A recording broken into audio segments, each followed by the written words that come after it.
Sri Mulyani beri sinyal ekonomi RI mulai sembuh dari corona.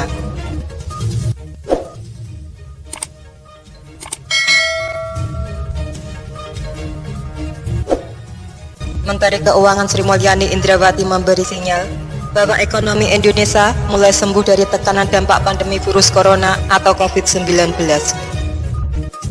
Hal ini tercermin dari kontraksi pertumbuhan yang lebih rendah pada kuartal ketiga ketimbang kuartal 2. BPS mencatat ekonomi Indonesia berada di minus 3,49% pada kuartal ketiga. Kontraksinya tak sedalam kuartal sebelumnya yang mencapai 5,32%. Ini lebih baik dibandingkan kuartal sebelumnya. Ini menunjukkan pemulihan ekonomi dan pembalikan arah atau turning point dari aktivitas ekonomi nasional yang menunjukkan ke arah positif. Kata Ani, sapaan akrabnya saat konferensi pers virtual Kamis 5 November. Bahkan ia mengklaim sinyal pemulihan ekonomi Indonesia pada kuartal 3 sudah mulai berasal dari berbagai sektor industri. Beberapa di antaranya, pertumbuhan sektor informasi dan komunikasi mencapai 10,6%. Lalu, sektor jasa keuangan mencapai 15,3%.